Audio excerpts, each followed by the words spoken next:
Hello મિત્રો, દેશી ગુજ્જુ કિચનમાં તમારું હાર્દિક સ્વાગત છે। આજે આપણે બનાવીશું પૌવા, બટેકા પૌવા બનાવીશું એક અલગ ટ્રીકથી। ચાલો આપણે સ્ટાર્ટ કરીએ। પૌવા આપણે ધોઈને લઈ લીધા છે, હવે તેને સાઈડમાં મૂકી દેશું।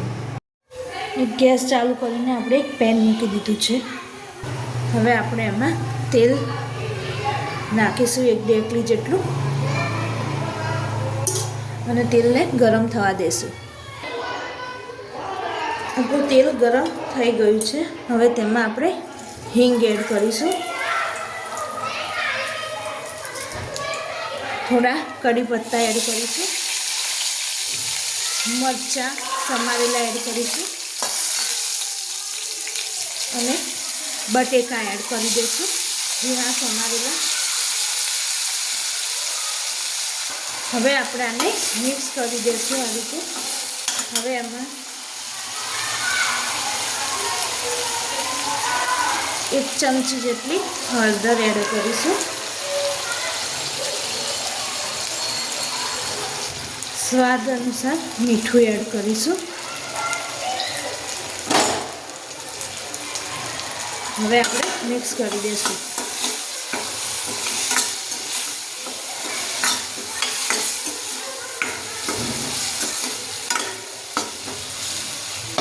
હવે આપણે આને ચડવા દઈશું ઢાંકીને 3 થી 4 મિનિટ સુધી।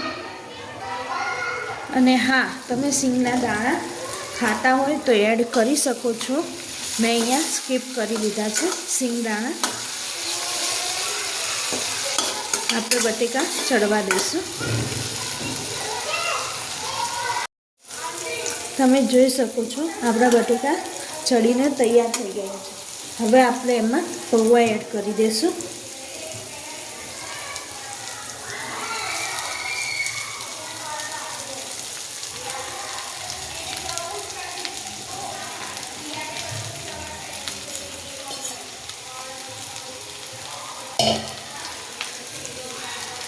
હવે આપણે મિક્સ કરી દઈશું પૌવા।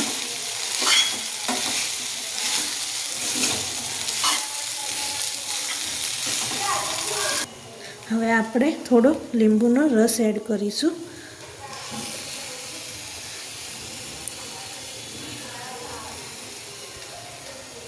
હવે આપણે મિક્સ કરી દઈશું લીંબુનો રસ એડ કરી।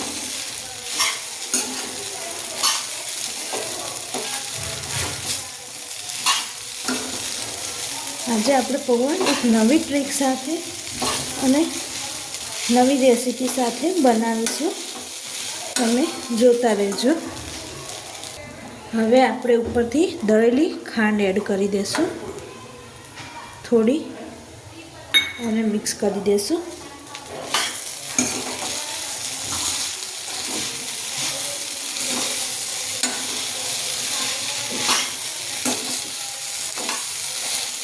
અને હવે થોડા આપણે પાણીના છીટા એડ કરીશું આ રીતે, જેથી આપણા પૌવા બહુ સરસ અને સારા રહે આ રીતે।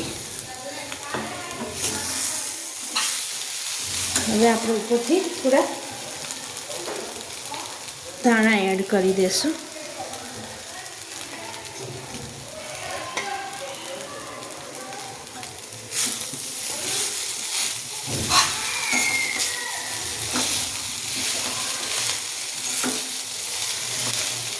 હજી મેઇન ટ્રીક તો બાકી જ છે, હું તમને એ બતાવું।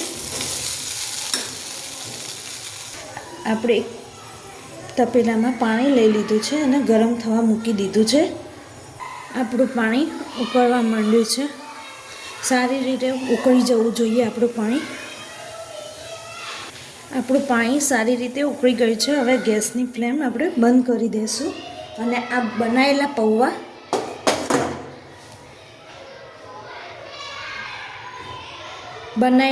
એની ઉપર મૂકી દઈશું, તમે જોઈ શકો છો। અને આપણે ઢાંકણથી તેને ઢાંકી દઈશું 4 થી 5 મિનિટ સુધી, આમને આમ આપણે પડ્યું રહેવા દઈશું। હવે આપણે ચેક કરી લઈશું।